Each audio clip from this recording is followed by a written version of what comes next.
Hello, everyone, and welcome back to another episode of Magnificence. My name is G, and I am here today, as always, as your DM for this game. Very excited to have you back. Very excited to be back myself and be here leading this wonderful party through this wonderful story. As always, before I jump into our recap, a quick shout out to Sarson Games for the wonderful sourcebook, Oracles of Augur, that we use every single time we play this campaign. It is very wonderful writing, very fun mechanics. I encourage you all to go check out, as well as their other sourcebooks. With that, I am going to go ahead and give us all a quick recap as to what happened in our last session. So, we went ahead and started our last session with the beginning of the intense combat against Cinna, the Dreamcrown, the Empire's first ever automaton. Not that anyone else really knows about it. This is due to the horrible malfunction it seems to have had, as it is behaving erratically, angry, with deep fear in itself. Our party launches into attack, and it begins by immediately acting aggressively, throwing Alina to the ground, hitting Caradwyn in the head, hitting with such force and strength. It seems to go into a sort of rage, its body expanding and contorting and twisting in on itself.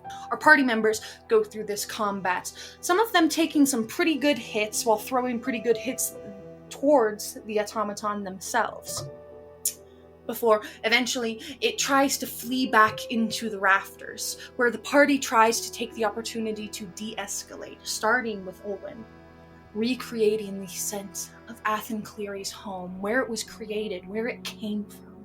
Following that up with Caradwyn recreating the voice of Athen echoing through this forge area, seeming to lull it into a bit more of a secure place.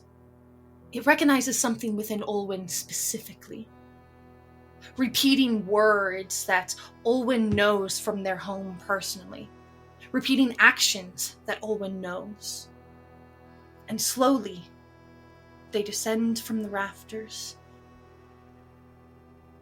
and Olwen succeeding on a persuasion check, persuading them to do something.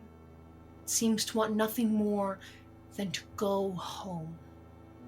Suda, not wanting to allow it to go home due to what it is, drives her sword through the back of the automaton and out through the front of their chest, revealing some very familiar red crystals to the party. Cinna, the Dreamcrown, throws a couple more blows at Suda, but falls victim to the incapacitation that the destruction of this core seems to have caused. And as Suda raises the blade to try to finish it off, some of our other party members step in to intervene. But that is not where we're actually going to start today's session. We're going to jump a little bit back into the past, not far, only a few moments, as Olwen speaks in a level, calm voice, speaks his vow to the automaton. Something brews within Suda. Suda's mind reels, her gaze flicking between Olwen and Senna in rapid, panicked movement. This thing, this broken thing, cannot leave. Put aside the death that it has already wrought. It knows not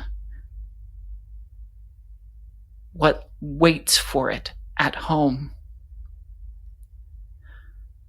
Home seems a very foreign word to Suda. One wrought with trauma, desperation, fear, anger. She knows what awaits Senna should it go get home, and what Senna is capable of,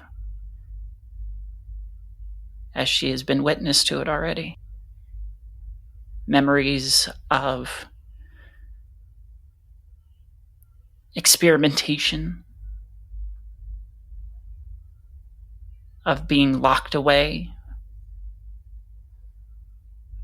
of having your entire person be erased. This thing before her has some level of sentience, sapience, and it doesn't deserve what awaits it. Very much she is looking in a mirror, and it is an image she does not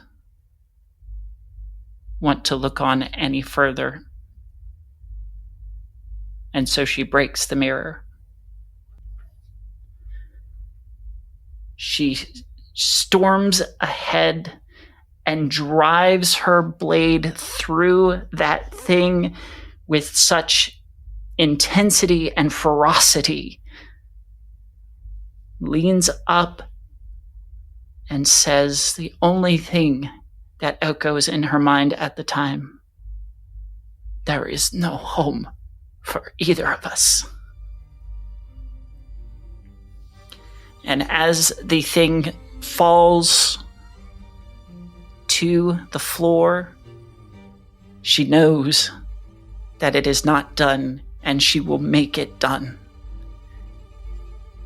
And so she raises her blade again. Just before we get into this, Winter, please take a point of inspiration. All right, wonderful. So, I know there are going to be some party reactions, so everyone please take your turn as you all see Suda withdraw the blade and raise it once again to strike once more. Sage, in the moment that Suda had initially attacked Cinna, had already, almost subconsciously, I don't know that she actually actively decided to do it. Her aim here was for everybody to get out okay, and that included Cinna. And when she saw Suda attacking, despite Cinna being non-aggressive, the first time, she had already snatched that arcane ward back to herself. And now seeing Suda once again raise her blade to go for Cinna prone on the floor, she is going to cast Hold Person. Just stop! And that is going to be a wisdom saving throw from Suda, please. Yes, of course. Which is, ironically, my worst stat. I know that, and I feel bad about it. Oh, please don't. Please don't. Don't feel bad, it's the drama. That is a 4. Ooh. Oh my god. Yeah, no, that does not beat my DC. So, what position is Fruta? How is Suda frozen? Suda has raised her blade, and you see the muscles tense as she goes to make the swing, and that's when the magic takes hold and her entire body just freezes. Just a tensed bowstring or rubber band, and I think the way it feels in Suda's body is like that speechlessness when you see something that is more awe-inspiring than terrifying, but still a little terrifying. And that is the sensation as Sage's magic takes hold. I have something I'm going to throw in, but I'm going to let the rest of the party do whatever it is they need to do.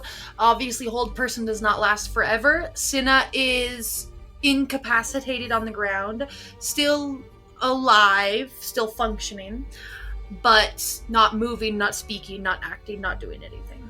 So, however party would like to react. Olwen's eyes immediately go back into like that ruby crystalline like shape. The skin cracks. His hand reaches into the quiver, and he is going to pull out a frozen icicle that echoes with this sort of mist around it, almost as if it is rejecting the heat around the area.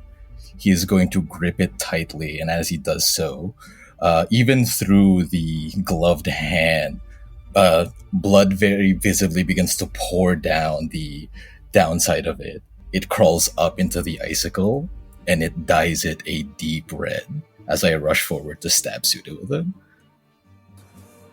Absolutely. Go ahead, and I know what you're about to cast, so please. With hold person, remind me, Sage, would this grant advantage? I imagine it would. So the specific text of the spell says they are paralyzed, is the official condition, and paralysis, creature is incapacitated and can't move or speak. Auto-fail strength and dex saves. Attacks against them have advantage, and any attacks from within 5 feet automatically crit on a hit. Okay. Got it.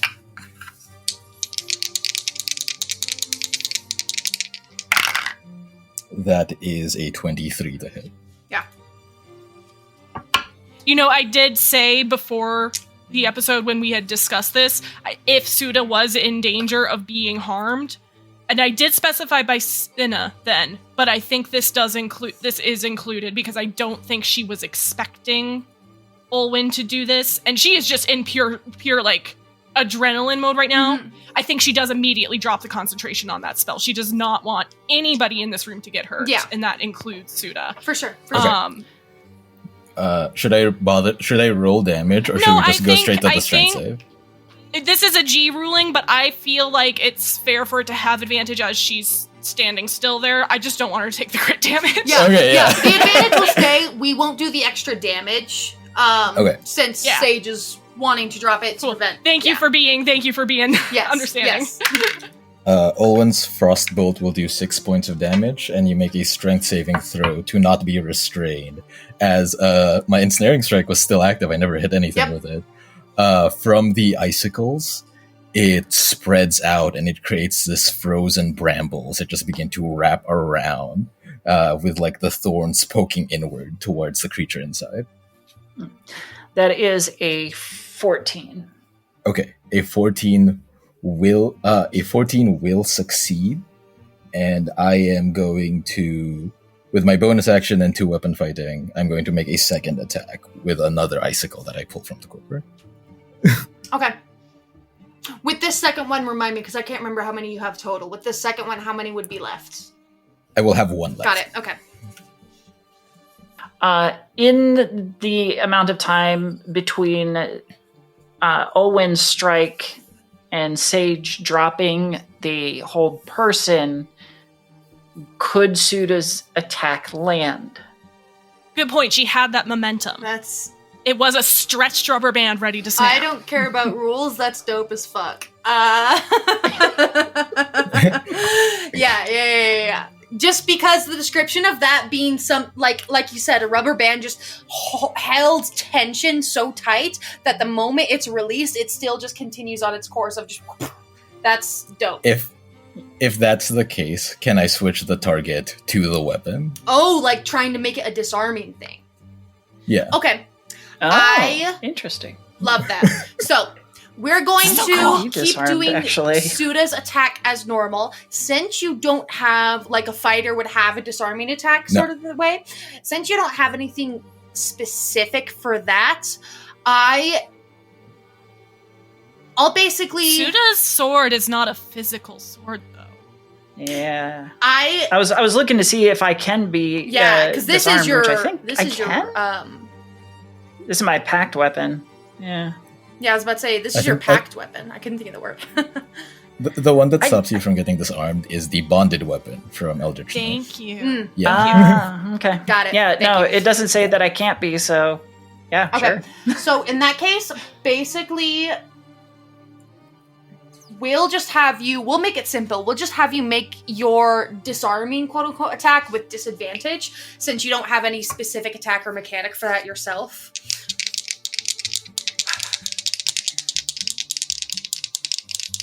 So, yeah, make yours first. If it hits with your disadvantage, Suda's AC, then we'll deal with it then. So let's see what you roll.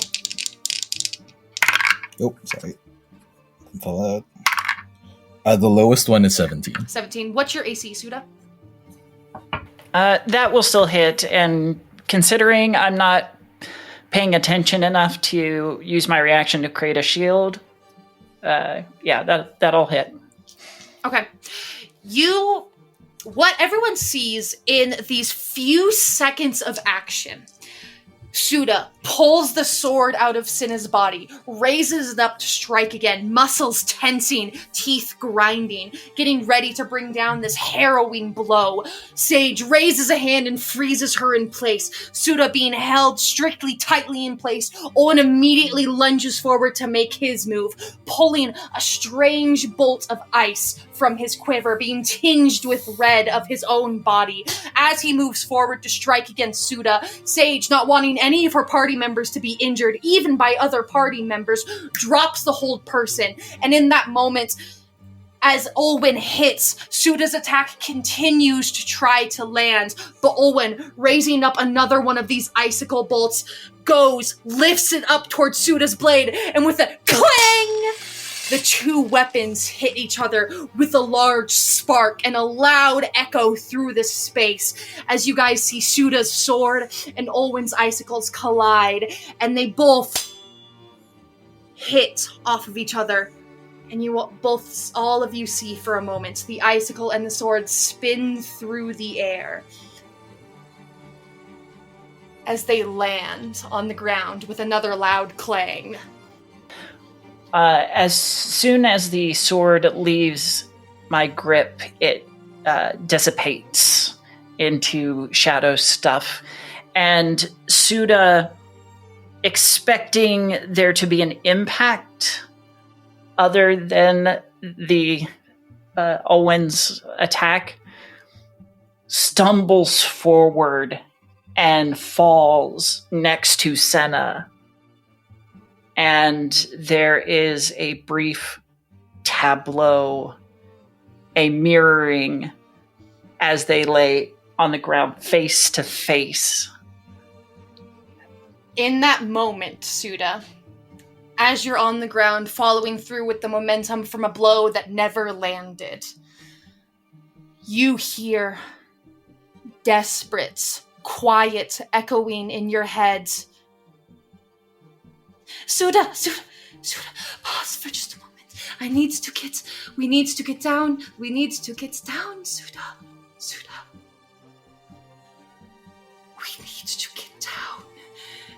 in there. Do you remember what I said? Suda is dazed and barely registers her sister's words. I can't think. I know. I don't know where I am. I know. It's okay.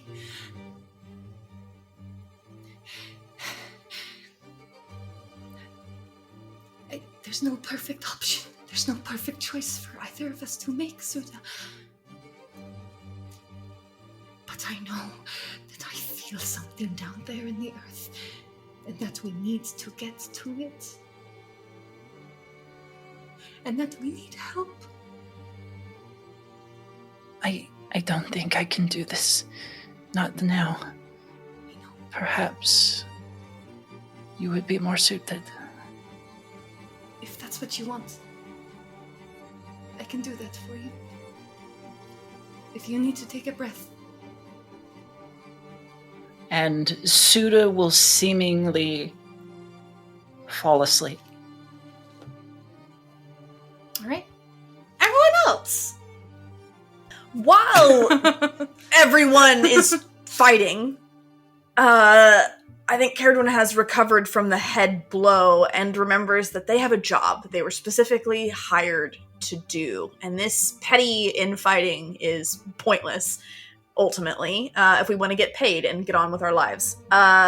So I think looking at the damaged Dreamcrown, can I make a perception check to see if there's anything else that looks vital to it other than the red crystalline bits that are already very familiar, or would that be a waste? I will say, since they've left Athen's care, so much of their body is like scrap metal they've hastily put on themselves. They're so patched together by their own like untrained hand, it's hard to tell.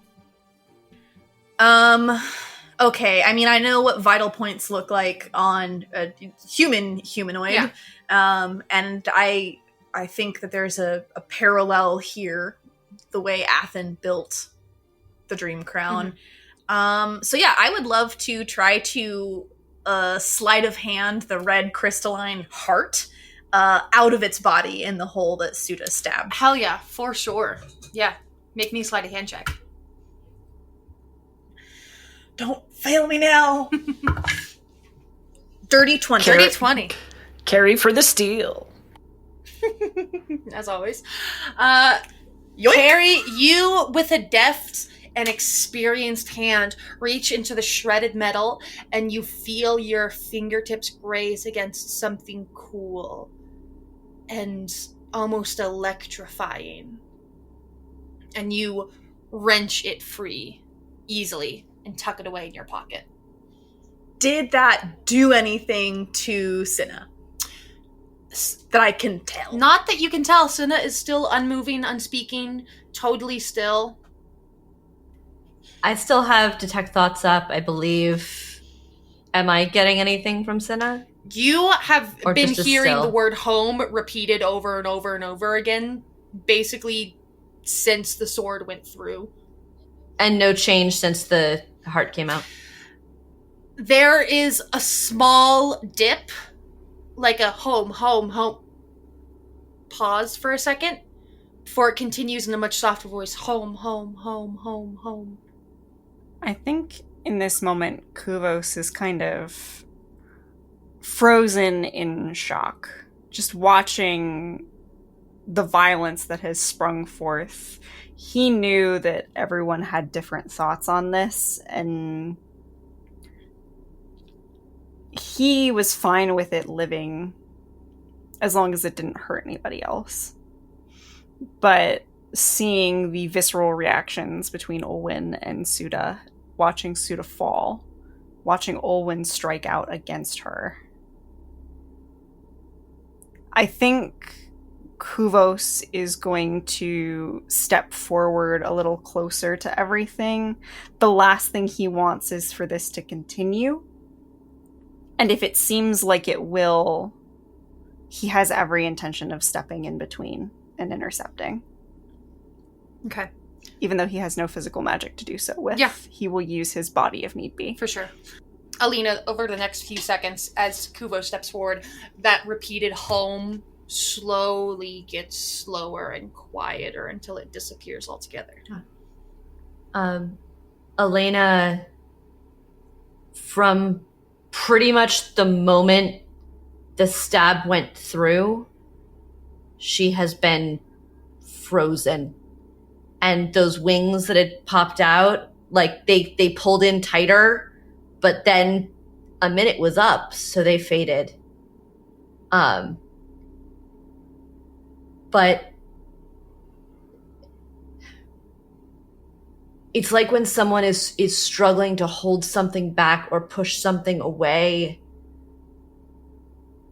fight through something strong that they are feeling.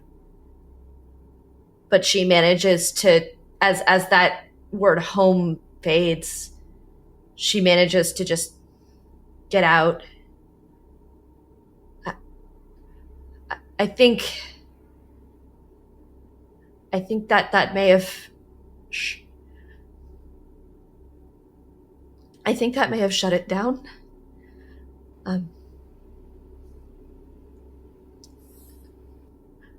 I think that shut it down. With Suda on with Naime on the ground, sort of eyes closed. Give away my secrets. What? Not that we know that. Not that we're in episode 16. We can almost tell us why there had to be both of them. Owen is Sorry, going go to ahead, Andy. Owen is going to walk forward towards Cinna, who right now does it look like they're still there, right? They're just not moving.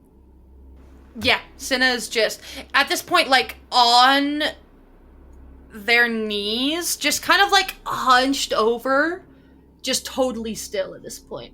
You hear no noise, no nothing coming from them anymore. But I have no reason to believe that it's completely destroyed. It's just been it's almost the equivalent of a sleep, I guess. Yeah. Okay, Olwen is going to very carefully and gently hold their gloves as they take them off, move towards Cinna, and on his hands you can see that several fingers are missing. He doesn't have a pinky on his right hand. The ring finger on his left is gone. All of the fingers have very clear damage from frostbite. Little bits and pieces of it are blackened. There is a tremor in his hands that do not stop. And there are these wooden pegs where the fingers are supposed to be that are just held down and carefully strapped onto his hand by these stitched leather straps. He's going to move towards Cinna, take their hand and their knuckles and sort of press it against their forehead. Take Cinna's metallic hand, the little clawed hands, lift it up very carefully and press it against theirs, as he's just very quietly saying to Cinna, breathe. We do not come from a people of destroyers. Your hands bear your spirit. They gain marks, they grow rough and calloused, because you create. We make things, we do not break them. So breathe and rest. The world can reject you. It can reject me. It can reject all that we are and leave us to die in freezing, cold apathy. But you will not face the night alone. Breathe, because I am here. Breathe.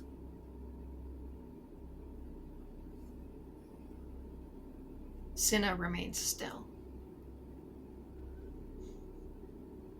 As Olwen is saying this and checking on and tending to Cinna, Sage is going to go in because she just saw Suda collapse for seemingly no reason. She is going in, kneeling on the floor next to Suda, checking those vitals, seeing that she is indeed asleep, trying to rouse her. Maybe she hit her head on the floor when she fell or something. Things were so frantic. Maybe something happened that she didn't see with an injury, head injury she's worried about. She's checking on her party member, seeing that things are now... Nobody's swinging swords anymore. Yeah. I will say that Suda is very bad off. I think out of, mechanically, out of 39, I think she has 9 left. Unfortunately, I'm a wizard, so I can't help with that. On a scale scale of 1 to 39, I'm at a 9. Yeah. Unfortunately, I'm a wizard, so I can't help with that. Yeah. But she is concerned. I'm checking my character sheet, trying to remember if I bought a healer's kit. I didn't.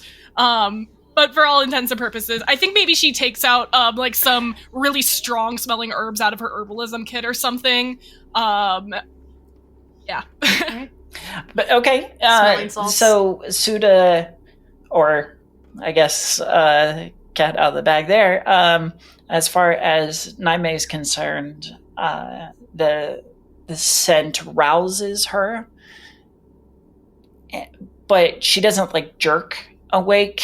It is very much eyes pop open and just a grimace as all the pain of her injuries set in and reassert themselves on her consciousness. Did you hit your head? Stop. Hold. I lift up my hands, I hurt everywhere. Stop. Hold. Holding her hands up, trying to respect this. If you don't want to be touched right now, if you're hurting too much, Sage lifts up her hands, kind of holds back her body. It's fine. You passed out for a second there. I am conscious. Just give me a moment. Thank you. Is it your head? What hurts? Everything. That's fair. I will be in need of a healer, if you know of one. I think this is the moment where it clicks that this is not the voice that we usually hear. It is definitely higher pitched and heavier in the accent. Can Kuvos make another insight check to see if he would recognize He's like begging, oh my god, I didn't even think about that now. Yeah, please. Okay. If Elena is also going to do an insight to see if she recognizes the voice from what she heard in the mind before. I love this split story. if you would like to do any opposition roll as opposed to their insights, feel free. I think Sage is in full medic mode in this moment. It is oh, she definitely hit her head. Yeah. I'm not even gonna roll. 19 insight for Kuvos. 17 for Elena. I was going to go with my passive, let's say passive deception, which would be a 14. So anything over that? Yeah. Actually, I'm going to correct. I'm going to roll mine at disadvantage. That would be I was under. Got it. It's actually a 7. Okay. Alina, nothing peaks for you. There's other things to worry on. Kuvos, a really strong, familiar feeling. Mm-hmm. Perhaps there is this flash of memory of her voice in one of your study sessions. I think he would flash back there for a moment, especially remembering his conversation with Alina the other day about there being two voices in Suda's head. There's this flash of a much younger Kuvos, still a boy, sitting at a table with Naime and going over notes for some of his initial classes, and him struggling so hard with some of the base concepts, and her pointing things out in a way that he understood much more than the way that the professors were explaining it. And as he was going towards Olwyn to try and figure out what was going on there, but it almost freezes him in place. And he lets Olwyn have his moment with Cinna and turns back around, seeing what is now Naime on the ground. Those eyes lift almost involuntarily as Kuvos freezes, and she meets Kuvos's gaze. And there is this flash of recognition of the look of a long-lost friend that is heavily laden with guilt and apology. I think as he sees that, there's a lot flashing behind Kuvos's gaze too. that frustration that he's held for Suda and how she's acted towards him sort of dissipates in the moment and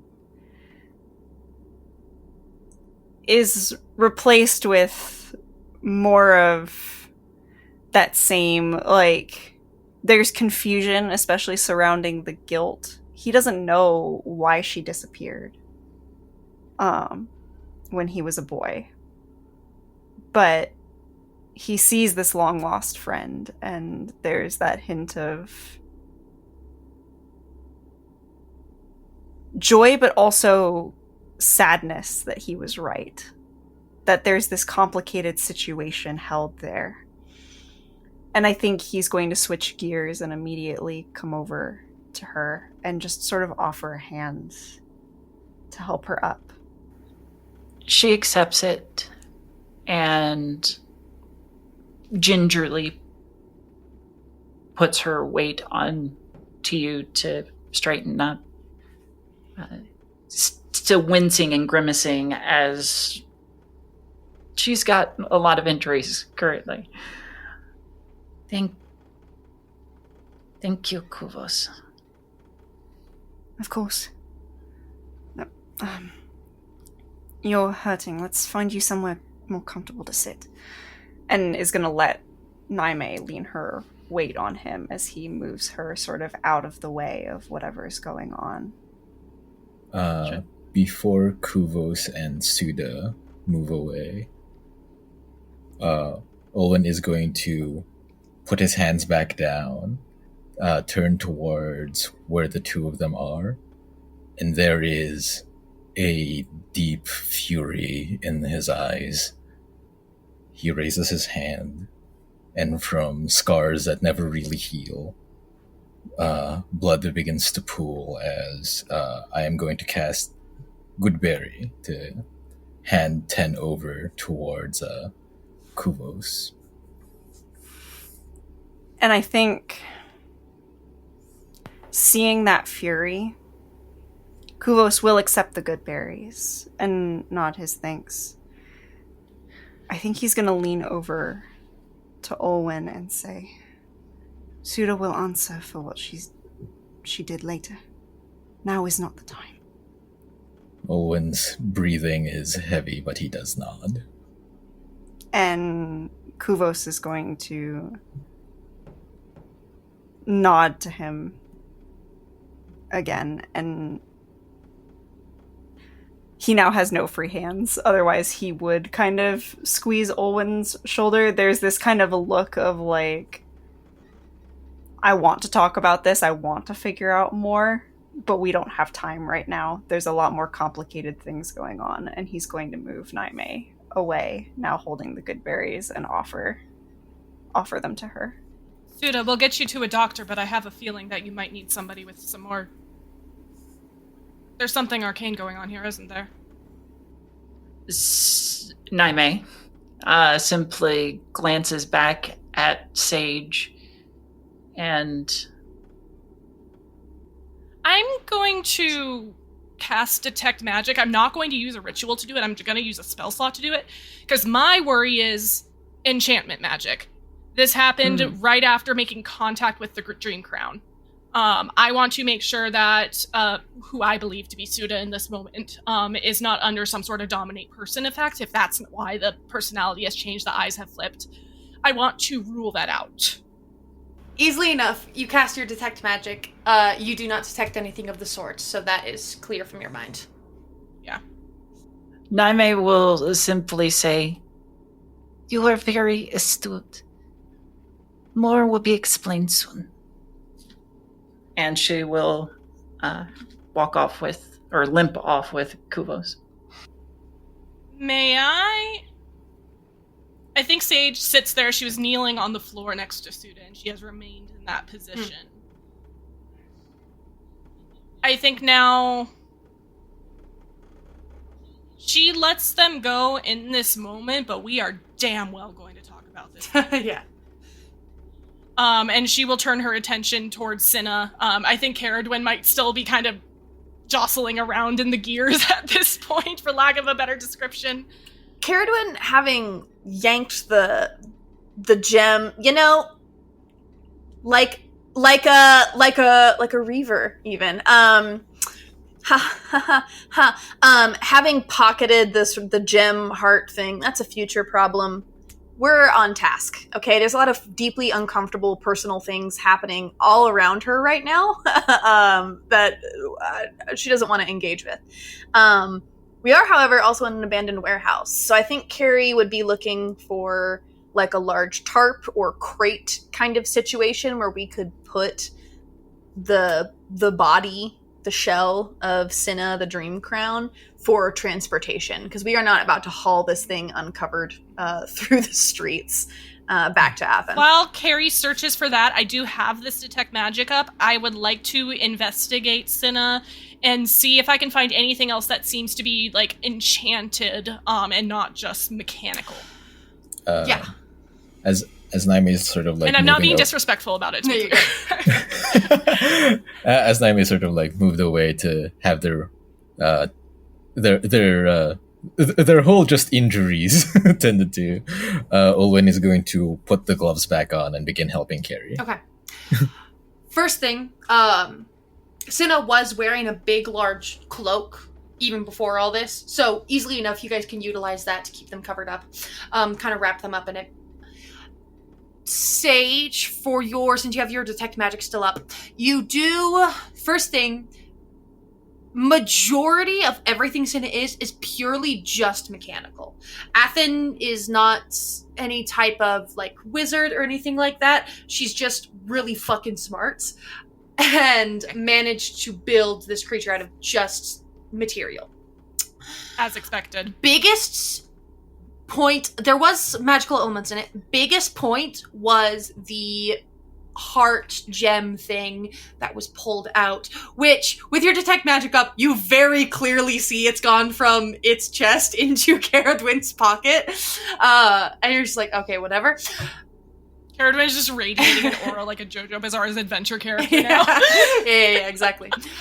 There's other like really small bits of magic on Cinna, but without like getting too much into it, just from a cursory glance, you can tell it's like outside magic users or like someone she's commissioned was to help. What was making it. Yeah, like Athen perhaps employed the help of like a nearby wizard or something, like, hey, I need you to put a small enchantment on this part or on this, but mostly it's mechanical. The heart that was removed was really the heart of it. Okay. Yeah, the best way to put it. Yeah. That was my suspicion. So just wanted to make sure. Mm-hmm. Oh, I have things to talk about with every single one of you, except for Alina. Alina, you're good right now because you were behind me when you did that necrotic shroud thing. Wonderful. Easily enough, I'll throw you guys a bone. Within this warehouse area, there you guys do find and able to utilize this wooden kind of shoddy wheelbarrow thing. You would have to guess how Cinna transported a lot of the stolen materials from the nearby other warehouses. Able to kind of load them up in there, cover them with their own cloak. It's a bit of a struggle pushing that up the stairs, but it'll make the trip back to Athens a lot easier. So you are all able to gather your wits about you, gather what's left of Cinna up in this cart, and begin to wheel them out of the warehouse. Unless anyone has anything else, I'm assuming you're all just quietly going back to Athens to report a job done. Elena helps, but she's not... It takes nudging and prodding to get her to do anything, and she's not talking. Question for clarification purposes. Was Olwen's vow in common, or was it in Druidic, or a language that is not common? That one the one that Cinna was speaking, I'm assuming, was in Primordial. Yes, so Cinna spoke to you telepathically, only you, in Primordial. Specifically in, I believe it was like the Terran dialect that you specified. Yes. Yeah, that specifically, like your mother tongue, in your head. Yes, but outside, I think what Olwen said was in common. Okay. Yeah, I'm nosy. As we're like Is it evening now? Is it past sunset? Oh yeah, it's getting like early evening. Okay. It was dark when you guys got here. How busy are the streets as we're...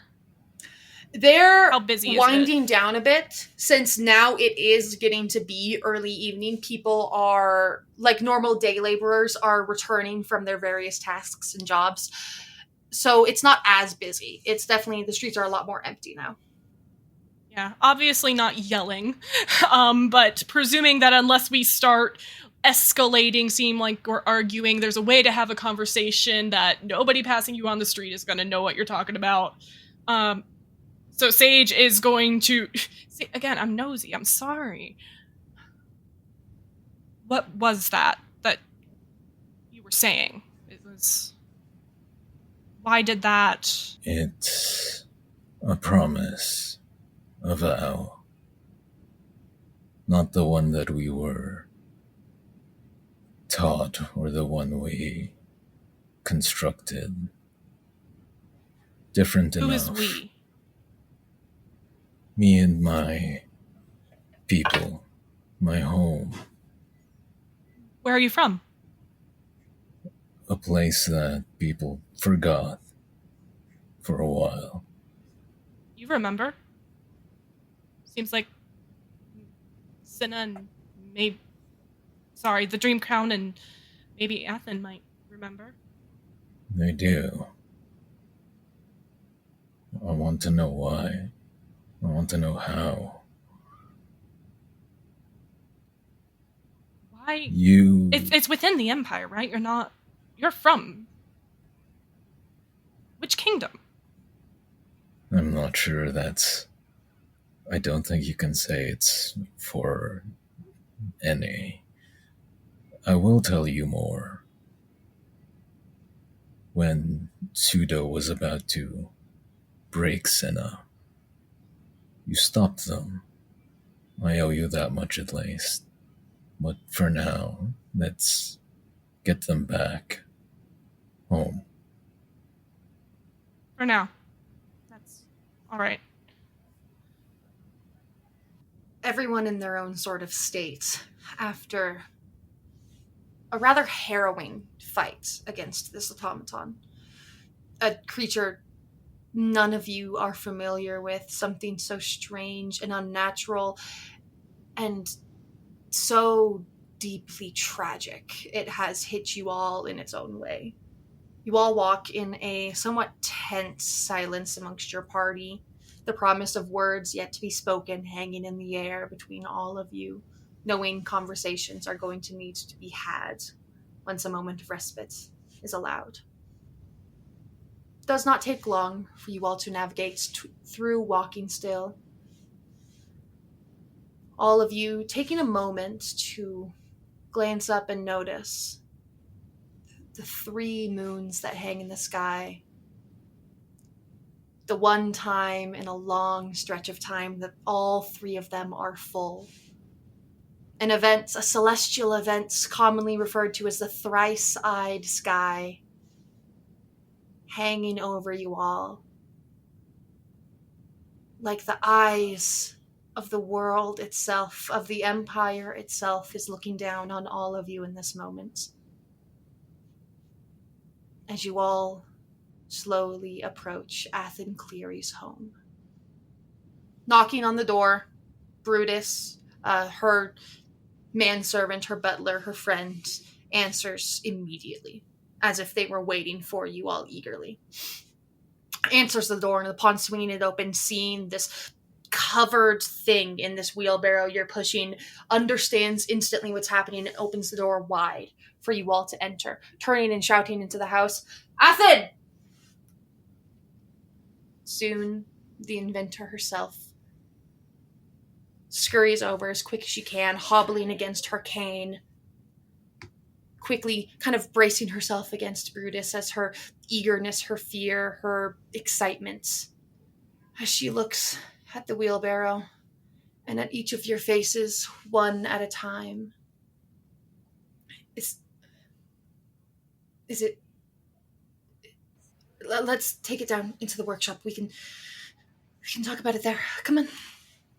She turns And she walks as steadily as she can manage towards the workshop entrance, guiding you all to join her. Brutus is able to easily assist in taking the Dreamcrown down with you all, helping to carry the load, before leading all of you into the centermost area of the workshop, where you see the broken glass, the mess from where Senna initially escaped, has been more or less cleaned out, pushed aside. A table now moved to the center with most of Athens, what you can assume are some of her best tools, laid out alongside it so she can start to examine whatever may be left. Brutus assists you all in lanes sent out along the table, and Athen slowly removes the cloak to take a look down at them. And she gasps loudly the very first time that she sees them. We tried. Carrie has the No, it's heart. It's not any of that. Oh, yeah. I didn't expect to see them. It built onto itself. How did it do that? They named themselves Cinna. What do you mean they? What do you mean it? This is impossible. There's no way it could have done any of. Okay. Your creation killed and strung up a man only to take him apart to see how he worked. Congratulations. You have created something truly incredible. They didn't. Brutus. They wanted their own identity and they didn't know how to have one, so they took one. Brutus. It was scared. Put its arms and its legs and its torso, strap them down onto the table. If what you are all is saying is accurate, I need to speak to it. I need to speak to them. It was scared. To speak to them. It didn't want to leave. It didn't want to go outside, but it wanted to go home. Does that sound familiar? Yeah, I know why. Athen. I'm sure you do. Athen goes about with Brutus's assistance to secure Cinna to the table, dragging over some of her tools. Wait, before you do, Athen Cleary of Verda, may I please speak to you? She clenches her jaw as you call her out so boldly. What is it? It's Senna. They're alive. And I know that is difficult to accept. And believe me, I know. It is terrifying to know that you might pass. I think it is the most mortal thing to fear it. You are not wrong for that. But I don't think this is someone you can take apart. I do not know how you made it here, away, so far away from home. No.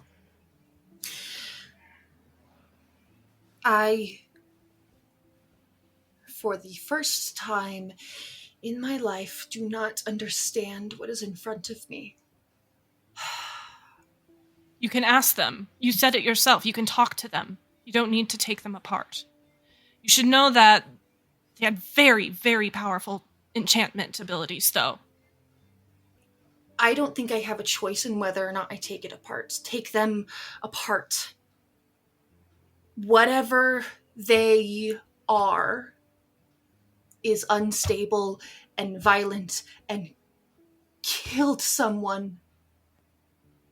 I mourn the loss of this creature whatever they are, but I cannot in good conscience allow it to continue to exist as much as I want it to.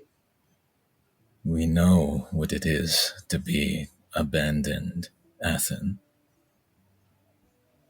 We do not do that ourselves. Yes, it is broken. It is imperfect. But our hands must still work. That is what we do. That is what we have always done.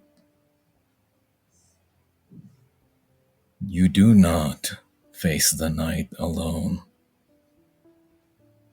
Ask, what is it that you would need?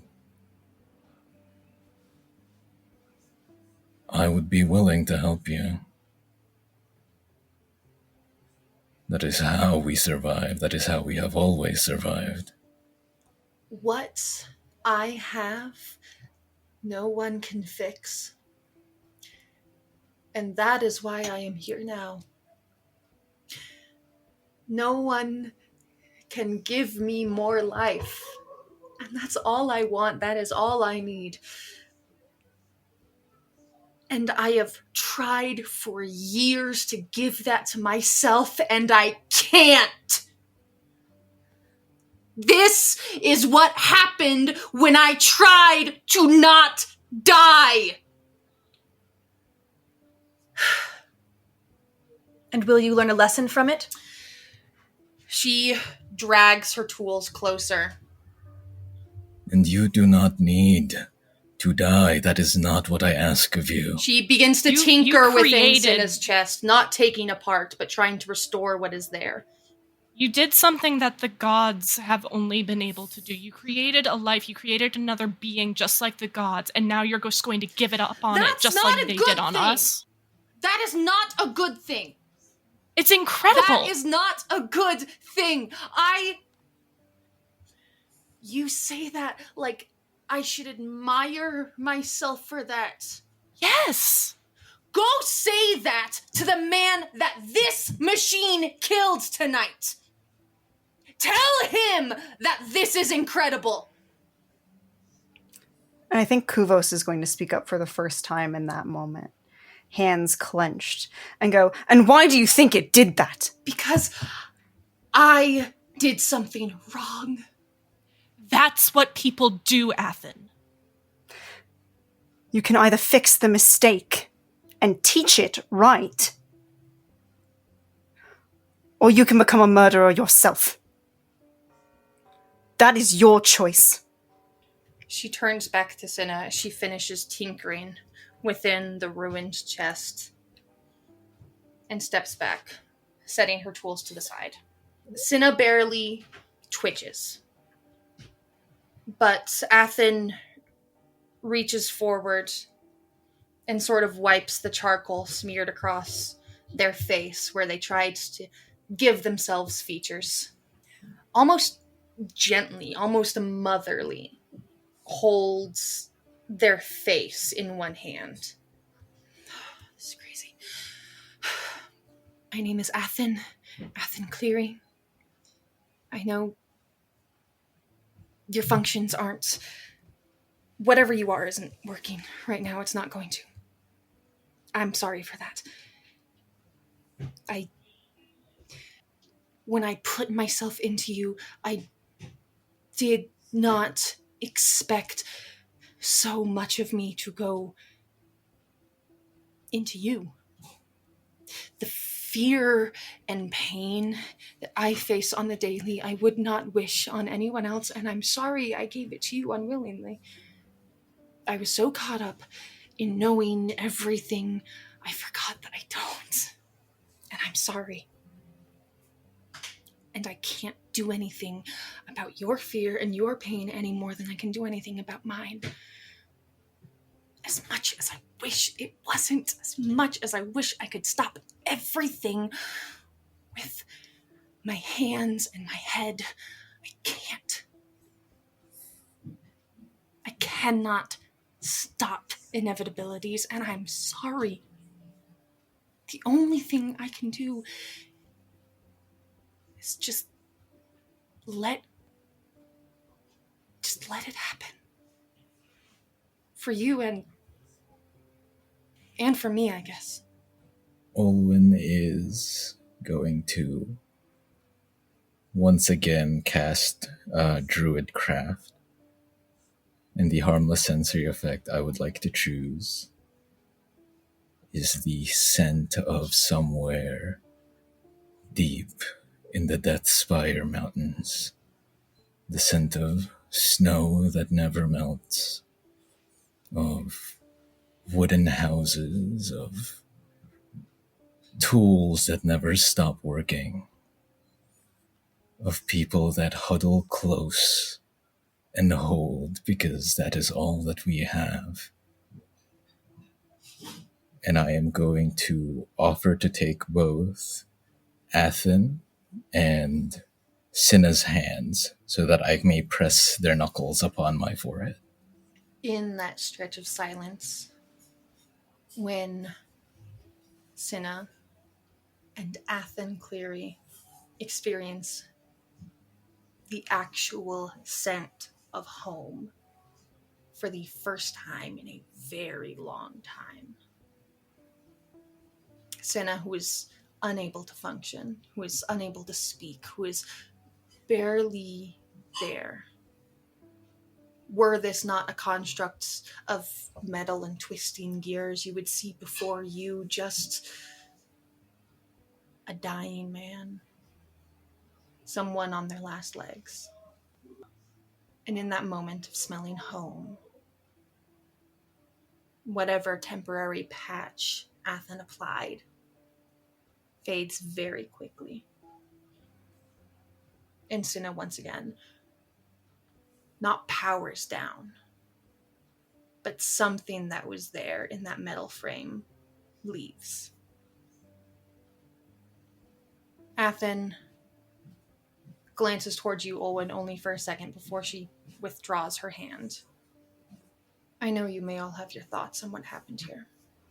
And as selfish as it may sound, the only thoughts that matter on what happened here are mine, because this was my mistake that I am going to fix. This cannot happen again. This will not. And if that means the end,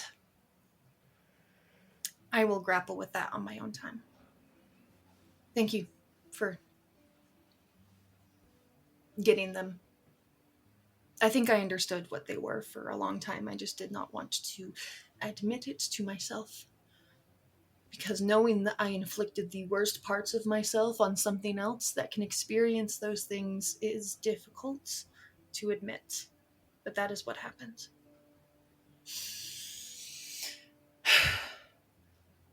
I'm going to begin the process of dismantling them fully. Whatever's left within cannot survive. For everyone else's sake. Whatever I create from what is left here, I'm going to make sure it's something better. Please let Duke Leto know that I am going to get back to work on the heart mimic immediately. And... No, we're not done. We're not done. Where did you find the crystal that was powering it? What crystal? Carrie will pull it out of her pocket and hold it, not like out. I'm not offering it to Athen, but I am absolutely showing it. Where did you get this? It was in Cinna's chest. She gets a pair of glasses with several magnifying lenses attached and fits them on over her face and drops several lenses down, not reaching out to touch it, taking a pair of tweezers and poking it just enough to kind of turn it so she can examine more of it, but looking at it very closely. I put nothing like that inside. I put mechanics. This may be something they added themselves. I thought there was an unexpected element, but this was inside them? Do you think it was... Not only where did it come from, but also was it added before Cinna escaped? I have no idea how this could have... I had Cinna in the container the entire time. It was sealed to keep them safe while I was still in the building process. There's no way. My workshop is my absolute sanctuary. My home is the safest I possibly can make it. I can't fathom anyone would have been able to get down here to put anything in. And Cinna was inside of the containment unit the entire time before they broke out. I'm sorry, I have no idea. Can I just want to look at the models 1 and 2. Yeah. And I'll cast Detect Magic if I need to. I want to see if I can see, like, any red crystal, like, within their gears or something, if I can see any gaps in their structure or anything Athen like that. will fully as well. She's opening up the tubes, the containment units, to allow you to actually, like, examine them. Except for the one that's actively moving and, like, painting walls and stuff. Yeah, leaves that obviously. one inside. But the two that are motionless will open up and let you examine closer. Honestly, easily enough with Detect Magic and such. Even Athen coming over and offering, like, here's tools. We can open up the chest plate and actually look inside. There's only the tiny trace magical elements of things that Athen may have commissioned from other people. If the chest is opened up, you see its gears and metal and nothing out of the ordinary. I hate unsolved questions. I don't think any of us understand what the Dreamcrown was. Yeah. I think Sage just walks out. Yeah. Athen, to anyone who doesn't leave at that moment, just quickly explains, I'm going to reach out to Duke Leto and let him know I'll get back to work on the Heart Mimic immediately. It may take a day to a few days, maybe, but I will focus on nothing else. Olwen, do you stay? Yes. Olwen is going to stay, sort of waiting for everyone else to leave, because he has more he wants to talk about. The moment that Athen mentioned dismantling Cinna, Kuvos was gone. Carrie and Alina, I know you both have something. I just think Carrie ready to leave also, but we'll stop by Athen and just say softly, not trying to keep it a secret, but just softly, I am sorry that the inevitable ending of your life brings you so much fear. I would only offer to you that is giving your life meaning. And perhaps you shouldn't fear it quite so much. Never heard that one before. She lets you go. Elena, in a moment when Athen is maybe getting tools or something, when no one's like very close to Cinna, she's been very quiet in the background, and she just walks over to Cinna, and one hand is on her neck, and that ring that is hanging on the chain there, she's pulled it out and she's holding on to it, and the other hand touches where the blade went through, and she just holds that for a moment, and then she turns and walks away and leaves. Where was Suda Naime in this? Did we... my understanding, and then Kuvo spoke up, I thought they were going to get them care, so... Where was I'm Suda assuming you were all in the scene? same group at Athens. If anyone is, like, visibly hurt, of course, Suda.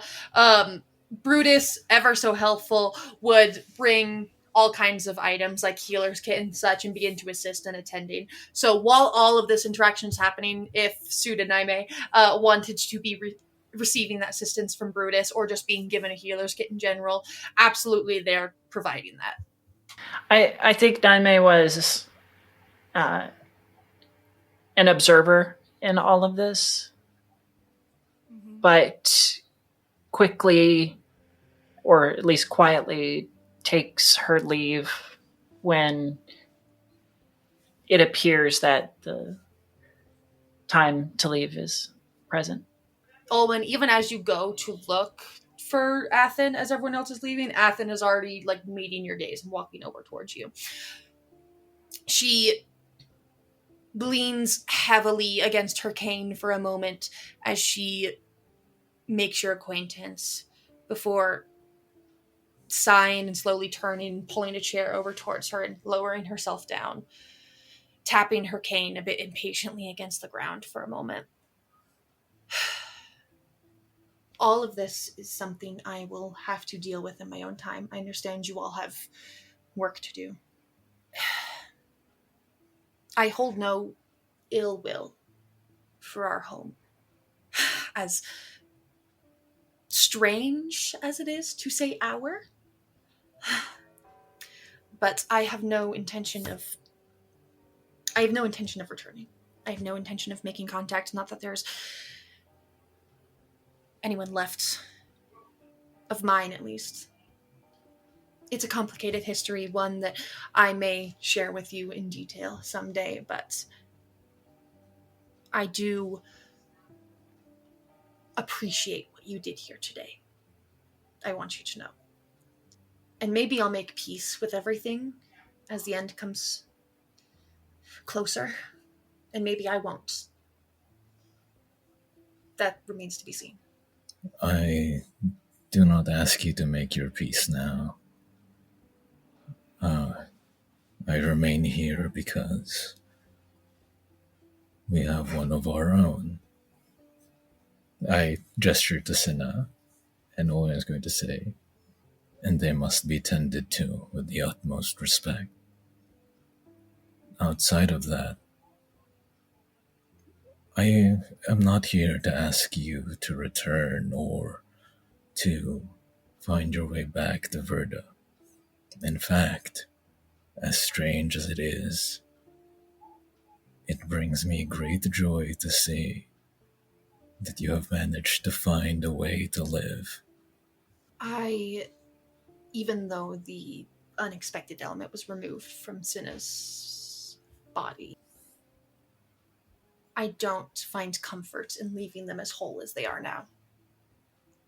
It may seem cruel in some eyes. I think the safest option is to take apart what remains. But I don't want to just recycle those parts into some other project. I got into a lot of this with sculpting at first.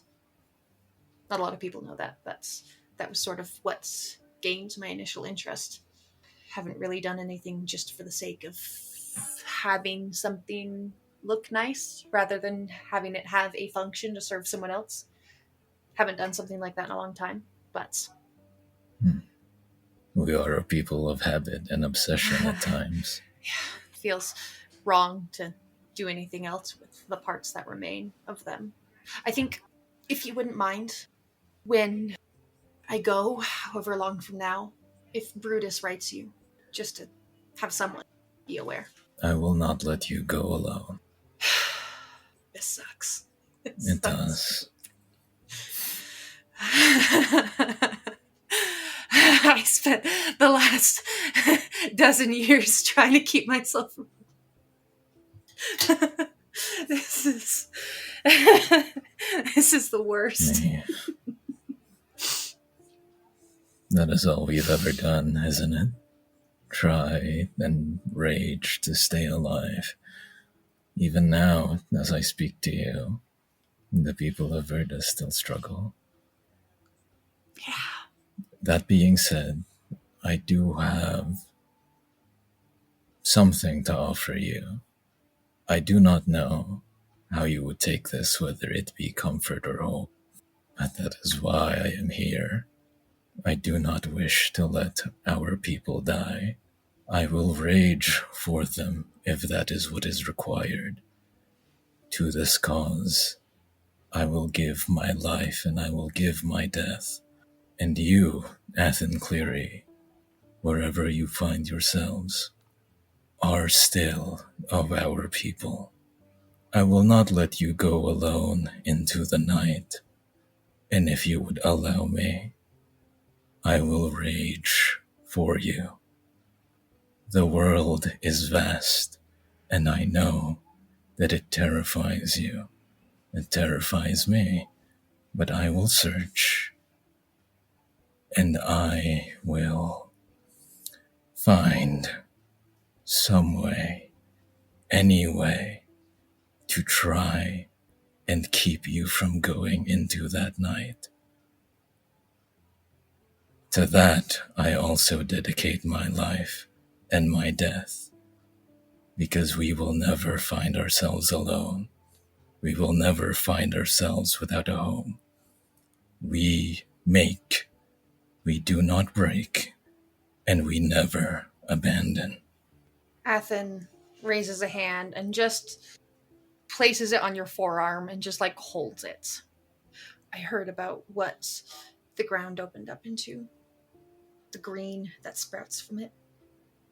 I almost ignored all my rules and fears to see it for myself, but I couldn't bring myself to do it. So when you go down there, whatever you find, just make sure the fucking Empire hears about it. Okay. I'm gonna get to work. You should all get some rest. I will let you all and Leto know when the mimic is done, so you can continue on your quests downwards. And should you feel inclined, before you go or anytime after you finish your quest down into more Akros, feel free to stop by again for some tea. I don't get a lot of visitors. Well, I don't get a lot of visitors that aren't asking me to join their fucking house. So, feel free. And if you would not mind, may I assist you? It has been a while since I've been able to share in someone else's work. She looks you up and down, and then back at her workshop of all metal and gears. Sure you can keep up? I will do my best. She pushes herself to her feet and motions you to follow. She goes deeper into the workshop. Anyone else? We're going to wrap up the evening. I will tell you guys all right now. We have a little bit of downtime till Athen finishes the Heart Mimic, of course. You all have your rooms at the inn already paid for. You guys can feel free to go back there, the rest. But anything else as we kind of wind down this night, Suda? At some point that evening, whether it's after supper, before bed, in transition between the house and the inn, Kuvos will find Naime outside, gazing up at the three moons. Remind me, 3-eye? Thrice-eyed sky is what they call it. Thrice-eyed The one large moon. Just also for the audience's sake, because I don't think I have ever read it out for anyone, just since we're a little bit on the topic. It is the one large moon, Edamir. The large broken moon, split into 3 pieces. You see the split through the moon even from here on the ground. And 2 smaller ones, twin moons. One small, one purple in color, deep, deep violet, called Vesra, and the other a shimmery sort of silver color called Vera. These 3, the one time in every year, every couple years that these are ever all 3 full at once. Naime, still gazing up at the moons. Do you remember the thrice-eyed ball that was thrown at the academy?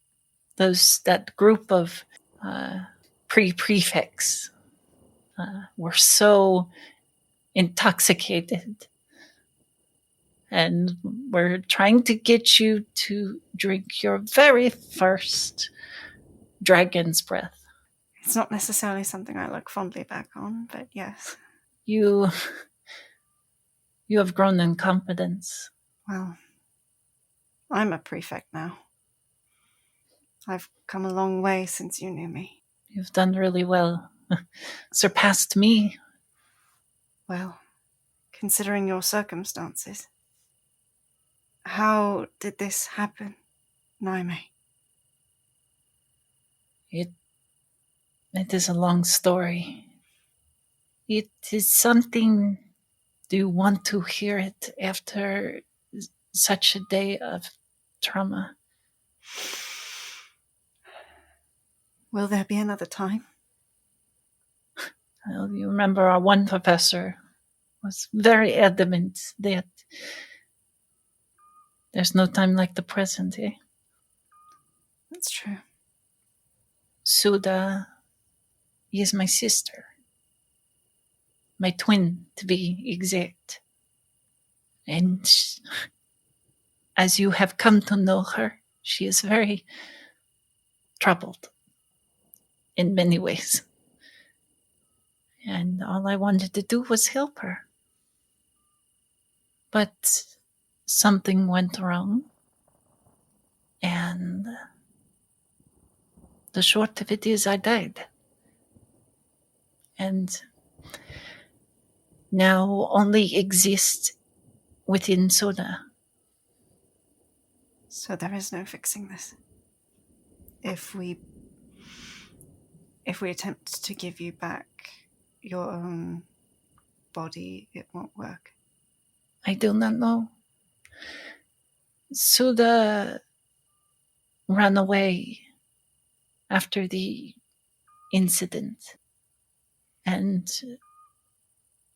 to her credit, she has been seeking a way to restore me to life. Desperately.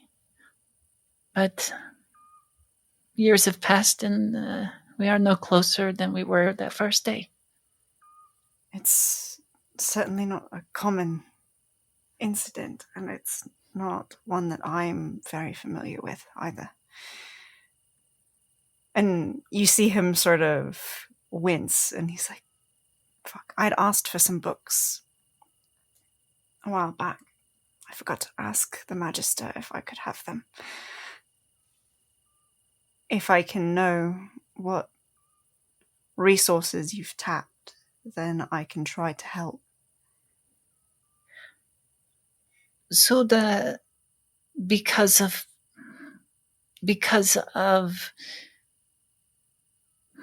well, mostly because of our parents and their attempts to care for her. She has a deep-seated distrust of the conclave and will not go near it. I assumed as much. She told me at one point to go back to my overlords.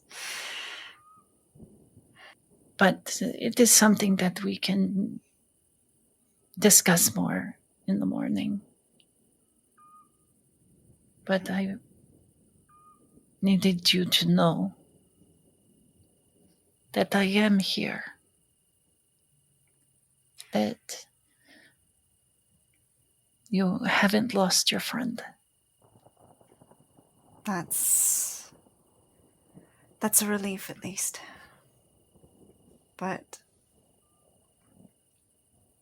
And I'm glad to know that I haven't. I just hope to understand so that hopefully I can become friends with your sister also and understand what's going on so that there's not so much of a clash there. I will do what I can to impart insight into Zudedamet's psyche, considering that's where I live now. Well, whenever you do decide to come out, perhaps there'll be more time for us to still be friends and have more of those silly moments. Hopefully better than that ball that you mentioned. But Naime, they are... I'm concerned about the wanted poster. I'm sure you've seen it. Yes. That was not put out by the Conclave. I am not I sure spoke to who put it. Magister. I'm not sure who put spoke- out the wanted poster. But if I know my parents, our parents, they would not have let things simply lie with what appears to be their one daughter murdering the other. Understood. Then I'll keep an eye out for both of you. Make sure things don't escalate Thank you. further. Of course. And Naime will take Kuvos' hand and give it a gentle squeeze in just affection and assurance. And he will squeeze it back and just sit with her, looking out into the sky. That evening, Sage is going to head up to the roof of the inn that we're on, presuming I can find some sort of way that doesn't involve me having to climb up a sheer wall to get there. I don't know why I've been imagining this city having like those rooftop kind of gardens that you see on flat top buildings all the time, but Sage is going to head up there first just to enjoy the sight of the thrice-eyed sky, but also presuming that she will be able to find Caradwyn there. Correct. Yes, that is a pretty safe bet to find Caradwyn, especially when any of the moons are or the stars are visible. Carrie likes to see the sky. Mm-hmm. And I think she just sits down next to Caradwyn and actually stays quiet for a pretty long handful of moments. She pulls out the Adderstone from the pouch that Olwen had made for it, and just sits there kind of fidgeting with it like a worry stone. I think you can tell that she's trying to figure out something to say, but it's taking her a while to figure out. And after probably a good handful of minutes, I know that working with divinity is not exactly the most accepted thing anymore, but I recognize it when I see it. Who do you honor? At the word divinity, I think Carrie will full body tension. And that takes a second to really dissipate. She regains voluntary control of her muscles.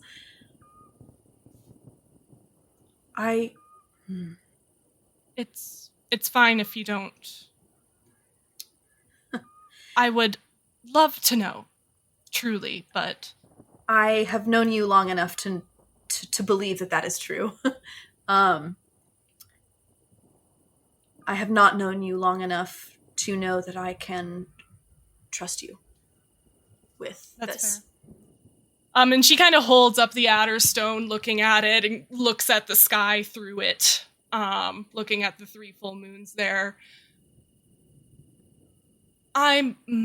As she, like, staring up, I don't have my own connection, but I know those who do, and I've been around many.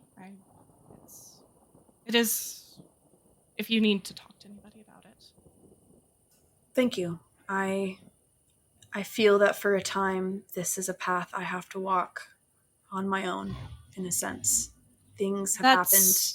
Things keep happening that I think are meant to happen. That's the whole thing with it.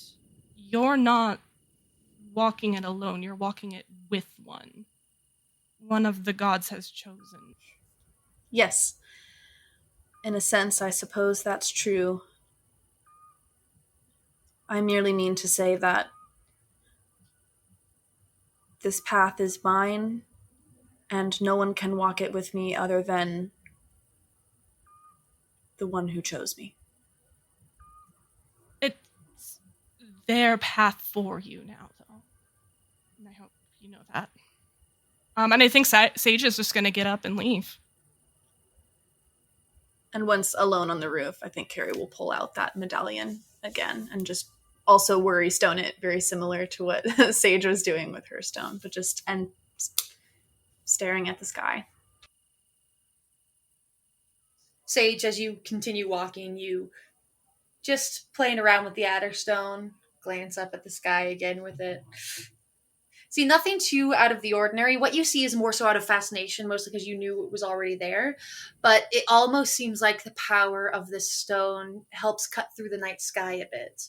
And you see far, far, far in the distance, far above you, that's roiling black. Just a reminder of the thing that keeps everything trapped here within. And then a tremor. Everyone in the party feels this. Not like an earthquake. More akin to when something is so loud it causes lighter items nearby to shake and tremble. You all feel it.